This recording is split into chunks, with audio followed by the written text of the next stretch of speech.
자, 여러분, 이제는 6단원입니다. 국제사회의 이해. 국제사회 이해 맞죠? 국제사회 국제정치에서 6-1 국제사회 이해를 보도록 할게요. 교과서는 105쪽입니다. 자, 여기서는 국제사회의 의미가 무엇인지 알아둘 필요가 있고요. 자, 국제사회의 특성에는 뭐가 있는지 여러분 다들 알고 계시죠? 자, 자국의 이익을 우선시하고요. 또한 힘의 논리가 적용이 되죠? 힘의 논리가 적용이 되고 또 자, 국가 간의 갈등상을 조정해줄 중앙정부가 없다. 자, 뭐 유엔이 중앙정부가 아니라고 하는데 유엔은 중앙정부가 아니죠. 네, 유엔은 중앙정부가 아닙니다, 여러분. 자, 그리고 최근에는 국제사회 간에 어떻게 됐다? 협력이 점차 강화되고 있다. 이렇게 여러 가지 국제사회 특성이 있는데 알아둘 필요가 있겠죠. 자, 그리고 옆에 나와 있는 뭐 사례를 통해서도 우리가 알 수가 있겠지. 자, 뭐가 있대? 한번 예를 들어보자는 거야. 자, 국제연합안전보장이사회 유엔에서 자, 상임이사국 5개국 모두를 포함한 9개국 동의를 통해서 이루어진대요. 의사결정은. 5개국에 더해서 4개를 더한 9개국의 동의를 통해 의사결정이 이루어진대. 특히 상임이사국 미국, 중국, 영국, 프랑스, 러시아는 뭘 행사할 수 있대? 거부권 행사할 수 있대요. 자, 그래서 이 나라들은 국제사회에서 다른 나라보다 더 큰 영향력을 행사한다. 그쵸? 이거 보게 되면 뭐야? 결국에는 국제사회의 특성 중에 뭐 힘의 논리가 적용된다. 이런 식으로 어떠한 사례를 여러분에게 제공해 줬을 때, 자, 국제사회의 특성에서 어떤 게 여기에 해당하는지를 알아둘 필요성이 있겠죠? 그래서 여기 나와 있는 그림도 같이 봐둘 필요가 있겠습니다. 자, 그 다음에는 국제관계에 영향을 미치는 행위 주체들의 행동이라고 나와 있죠? 그래서 행위 주체들은 여기서 교과서에는 크게 몇 개로 나누고 있습니까? 그렇죠. 3개로 나누고 있죠. 국가, 국제기구, 그리고 뒷페이지 가게 되면 다국적 기업 해가지고 3개로 나누고 있다. 그럼 이 행위 주체들이 어떤 특성을 갖고 있는지도 알아둘 필요가 있겠죠? 자, 국가하면 뭐겠습니까? 그렇죠. 자, 국가는 주권을 가지고 있다는 것이 가장 뭐 핵심이겠죠? 그래서 독립적인 지위를 통해서 외교 활동을 한다는 것도 알아둘 필요가 있고, 자, 그다음 국제기구 같은 경우는 정부 간 국제기구가 있고 국제 비정부기구가 있다. 뭐 유엔이 있고요, 경제협력계획기구 뭐 이런 것들과 자 그린피스 아니면 국경 없는 사회 이런 것들은 국제 비정부기구에 해당이 되겠죠. 그래서 국제기구에 속하는 거 알아둘 필요가 있고요. 뒤로 넘어가게 되면 다국적 기업. 자, 여러분이 알고 있는 다국적 기업은 뭡니까? 나라의 본사를 한 나라에 둡니다. 삼성 우리나라에 본사를 두고 있겠지. 그리고 여러 나라의 삼성 반도체 공장이라든지 이런 것들을 건설해서 물건을 팔고 있죠. 다국적 기업을 하고 있습니다. 그래서 다국적 기업은 뭔지 알아둘 필요가 있겠고, 자, 106쪽에 나와 있는 우리 국제연합에 속한 다양한 국제기구의 활동을 한번 주목해보자. 국제연합에 속해 있다고 하니까 당연히 국제기구 명에 뭐가 들어갈 수밖에 없어? UN이 반드시 앞에 들어가겠죠? 그래서 3개가 사례가 나와 있습니다. 국제연합 아동기금, 유니세프가 있고요. 국제연합 난민기구, UNHCR, 국제연합 교육과학문화기구, 유네스코가 있습니다. 자, 그래서 사례를 통해서 이거는 국제연합에 속한 어떤 기구구나를 우리가 알아둘 필요성이 있겠죠. 그리고 오늘은 글로벌 시대니까 영어로 알아야 되겠지. 우리 유니세프 같은 경우는 잘 알잖아. 뭐 TV나 이런 거 보게 되면은 공익 광고 많이 나오죠. 아프리카에서는 굶어 죽고 있는 사람들이 많습니다 하면서 그런 친구들에게 힘이 되어주세요 하면서 뭐 어디로 전화 주시면 후원금이 전달됩니다. 자, 유니세프 하고 나오는 거 많잖아. 국제연합 아동기금이고, 뭐 유네스코는 뭡니까? 특히 세계문화유산과 관련해서 많이 들어봤을 거야. 자, 우리나라의 뭐 수원 화성이 세계문화유산으로 지정이 되었습니다. 그때 나오는 유네스코가 되겠죠? 여기 나오는 게 뭐였어? 유네스코에 있는 ESC가 다 보니까 여기 한글로 말하는 교육, 과학, 문화를 말하고 있죠? 자, S가 뭐겠어? 사이언스가 되겠고, E가 에듀케이션, 그리고 C가 뭐겠습니까? C, 문화, 컬처가 되겠죠? 자, 이런 식으로 해서 국제연합에 속한 국제기구들 뭐가 있는지 알아두세요. 자, 스스로 하기 문제 무조건 풀어보라 그랬죠? 자, 스스로 하기 문제 무조건 풀어보시고요. 자, 이제는 다음 단어로 넘어가 봅시다. 6-2로 넘어갈게요. 6-2. 자, 6-2 단원에서는 자, 교과서는 몇 쪽입니까? 네, 교과서는 109쪽을 펴주실까요? 자, 교과서 109쪽을 펴봅시다. 자, 교과서 109쪽을 보게 되면은, 자, 방금 전에 국제사회 특성에 대해서 배워봤고, 최근에는 국제사회 간의 협력이 강화되고 있다 그랬죠? 근데 이런 협력이 강화되고 있는 와중에서도 항상 친할 수는 없다는 거야. 경쟁과 갈등이 있습니다. 그래서 경쟁과 갈등이 나타나는 원인이 밑에 다양한 사례를 통해서 나와 있죠? 자, 활동 문제까지 해서 한번 봐줄 필요가 있겠죠?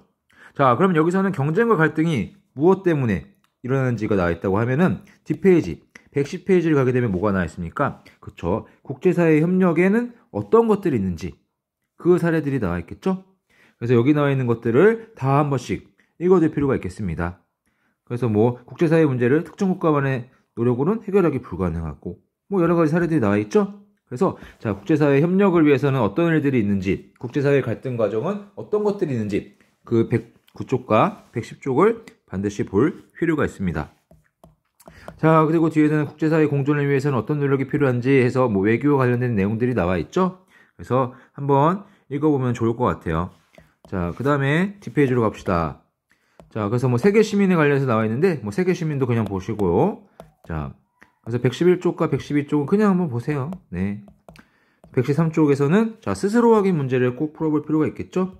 이러한 사례들을 꼭 볼 필요가 있다. 자, 국제사회는 자국의 이익을 우선시하기 때문에 끊임없이 경쟁하고 갈등한다. 뭐 지속가능 개발 목표를 설정한 것은 뭐 갈등에 해당하는 사례이다. 자, 정답을 여러분이 스스로 찾아보길 선생님이 원합니다. 자, 다음 페이지로 갑시다. 자, 6-3으로 갈게요. 자, 6-3단원. 우리나라가 국가 간의 갈등을 겪고 있다. 그럼 어떤 나라와 갈등을 겪고 있을까? 대표적으로 우리는 어디야? 중국과 일본이죠. 역사적으로 봤을 때도 우리나라의 역사를 봤을 때 항상 중국과 일본 간의 엄청난 갈등들이 계속해서 존재해 왔었죠. 뭐 일본과의 갈등은 뭐가 있습니까? 대표적으로 독도를 둘러싼 문제가 있죠. 독도를 둘러싸고 일본이 계속해서 자기네 땅이라고 우기기 때문에 여러 가지 왜곡 문제 발생을 하고 있고, 또 독도가 있는 바다 어떤 바다야? 그렇죠? 동해죠. 자, 우리나라가 있고 일본이 있고, 자, 이렇게 대륙 쪽으로 중국이 이렇게 있다. 근데 여기를 우리는 동해라고 부르는데 일본 애들은 뭐라고 부르고 있어? 일본해라고 부른다고 했죠? 그래서 이 바다에 대해서 어떻게 부를 것이냐를 두고서 한국과 일본이 서로 간의 갈등을 빚고 있죠. 자, 그리고 동해에 있는 독도와도 갈등을 빚고 있고, 중국과는 뭔 문제야? 동북공정이라고 하는 중국의 역사 왜곡 문제가 있었죠. 자, 과거에 우리 고구려가 있었던 뭐 이 땅, 고구려와 발해가 있었던 땅, 우리 민족의 역사가 흐르고 있는 땅이죠. 근데 이 지역의 역사를 자, 중국이 동북공정이라고 하는 이름 아래 자기네들 역사로 가져가려고 하는 것들이 시도가 되었었죠. 그래서 중국과의 갈등, 일본 간의 갈등에는 어떤 것들이 있는지를 자, 교과서에 있는 내용을 통해서 꼭 볼 필요가 있겠습니다. 네. 자, 뒷페이지로 가볼까요? 네. 자, 그럼 우리나라 간의 국가 간의 갈등 해결하기 위한 활동은 뭐가 있냐? 뭐 정부 간에 정부가 어떤 활동을 하는지, 뭐 시민사회 활동은 뭐가 있는지 나와 있죠? 그냥 봐주시면 돼요. 네. 그냥 보시고요. 뒤로 넘어갑시다. 뒤로 넘어가서 자, 스스로 확인 문제 한번 풀어보시고요. 스스로 확인 문제 한번 풀어보세요. 자, 그러면은 이렇게 해서 여기가 4, 5, 6, 7, 6단원도 끝났네요. 자, 마지막으로 7단원으로 가볼게요. 자, 아까도 말했듯이 4, 5단원이 조금 어렵고 6, 7단원은 여러분 그렇게 많이 어렵지 않을 겁니다. 자, 7-1으로 가볼까요? 자, 여기서는 이제 인구와 관련된 여러 가지 내용들이 나오고 있죠? 네. 자, 봅시다. 교과서는 몇 쪽입니까? 자, 교과서는 123쪽입니다. 자, 교과서 123쪽에 보게 되면은, 자, 여러분은 세계에는 인구가 어디에 분포가 되어 있는지, 90% 이상은, 자, 북반구에 살고 있고요. 위도상으로는 20에서 40도 사이 많이 있고요. 그쵸? 그 대륙별로 보면은 중국, 인도, 뭐 아시아와 유럽의 인구가 밀집해 있다. 반면에 오세아니아, 호주와 뉴질랜드가 있는 지역은 인구가 적게 분포한다. 자, 볼 필요가 있겠죠?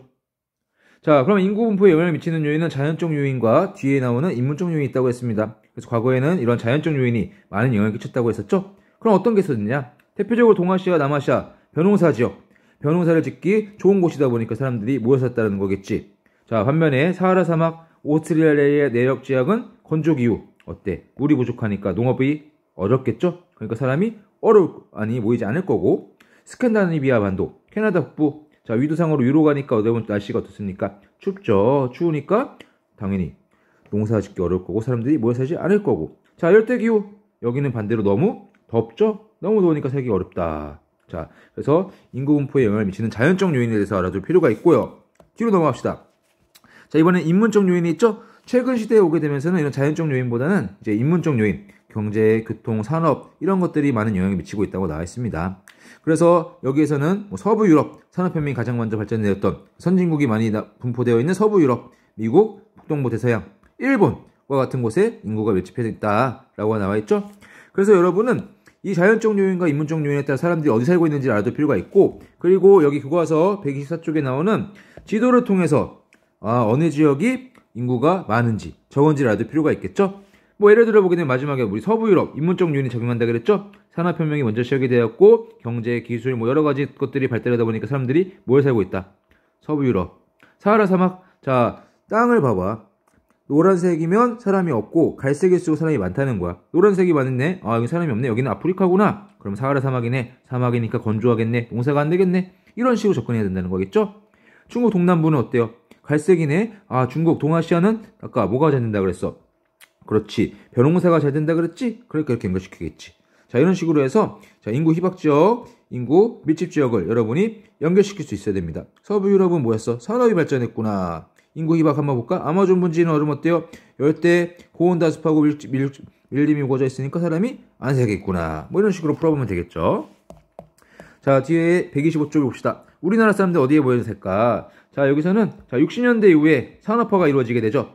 우리나라. 이 산업화가 이루어질 때 우리나라에선 인구가 어떻게 이동했느냐? 자, 나와있죠? 촌락의 인구가 일자리를 찾아 도시로 이동하는 무슨 현상? 이촌양도 현상이 있다. 기억합시다. 자, 스스로 하기 문제 풀어보세요. 자, 스스로 하기 문제 풀어보시고요. 이촌양도 현상에 대해서도 다시 한번 뒤에서 배울 겁니다. 자, 그 다음에 이제는 7-2로 가봅시다. 7-2. 자, 인구 이동이 나와 있네요. 자, 교과서는 몇 쪽입니까? 127쪽입니다. 자, 교과서 127쪽을 볼게요. 자, 교과서 127쪽에서는 인구 이동에는 국제 이동이 있고 국내 이동이 있다고 나와 있는데 특히 우리는 이 국내 이동에 주목해 볼 필요가 있죠. 자, 개발도상국에서는 일자리가 풍부하고 임금을 받기 편한 도시로 인구가 몰리는 이촌양도 현상. 아까 우리나라가 국내 이동에서 1960년대 산업화 시대 때 이런 이촌양도 현상이 발생한다 그랬죠? 자, 근데 선진국은 어떻대? 개발도상국은 이런 이촌양도 현상이 나타나는데 반면에 개발이 다 끝난 선진국은 더욱 쾌적한 환경을 찾아 도시 인구가 도시 주변 지역이나 촌락으로 이동하는 역도시화 현상이 나타나고 있다네요. 그렇죠? 그래서 이런 것들이 있다는 거 보시고 뒤로 갑시다. 뒤에서는 한번 보시고요. 자, 우리는 어디로 갈까요?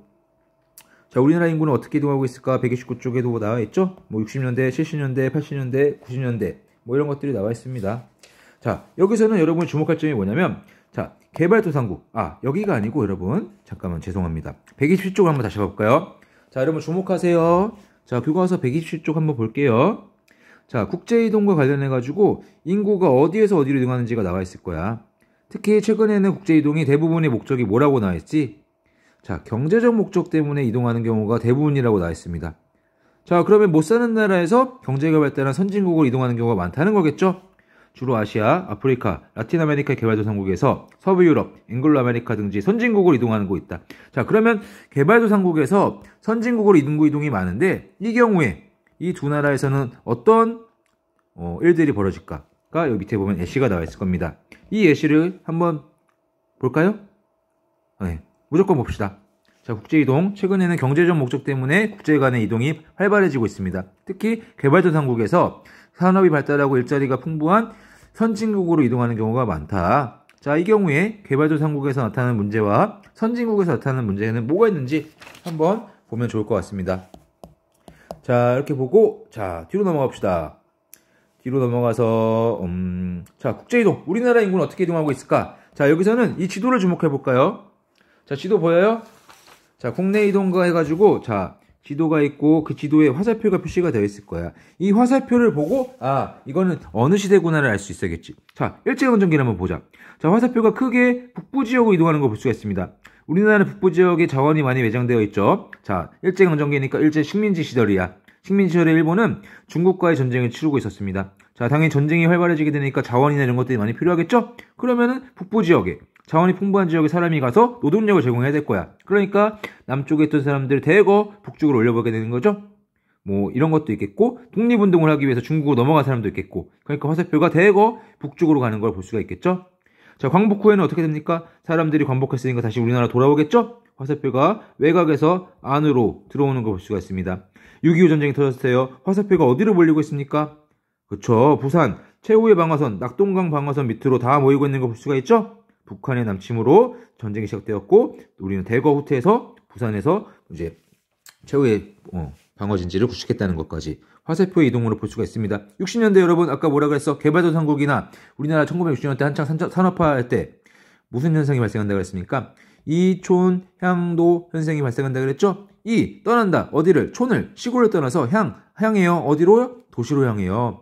그러다 보니까 충청도, 전라도, 경상도 있던 사람들이 자 서울 수도권 지역으로 오고 부산, 경남에서는 부산이라든지 대구가 있는 큰 도시로 사람들이 이동하는 걸 볼 수가 있죠. 자, 근데 우리나라도 시대가 지나면서 발달했고 선진국화 되겠네. 아까 선진국에서는 어떤 인구 이동이 있다 그랬어. 그쵸? 도시 외곽으로 사람들이 쾌적한 환경을 찾아 떠나는 경우가 있다 그랬었죠? 그래서 화살표를 보게 되면은, 자, 화살표를 보게 되면 어때? 안으로, 여기 뭐야? 바깥으로 나가는 화살표를 우리가 볼 수가 있죠? 보여요, 여러분? 서울에서, 수도권에서 바깥으로 화살표가 나가는 걸 볼 수 있어. 부산도 보면 어때? 자, 이촌양도 현상일 때는 무조건 도시로만 향했던 화살표가 지금 어때요? 바깥으로 나가는 걸 볼 수가 있죠? 다 뭐야? 뭐 때문에? 환경이 쾌적한 곳을 찾아서 사람들이 떠나는 것을 우리가 알 수 있다는 거죠. 그래서 국내 이동에 대해서 지도를 통해서 여러분이 정확하게 언제, 어느 시대인지, 왜 사람들이 그렇게 갔는지를 알아둘 필요가 있습니다. 스스로 확인 문제 풀어봐야겠죠? 자, 그렇게 해서 인구 이동에 대해서는 우리가 봤고요. 자, 이제는 마지막입니다. 자, 7-3으로 넘어갈게요. 7-3. 자, 인구 문제 볼게요. 자, 여기서는, 자, 개발도상국의 인구 문제는 뭐가 있는지, 성비 불균형 문제, 다 우리나라가 겪었던 문제죠. 남아선호사상이라든지.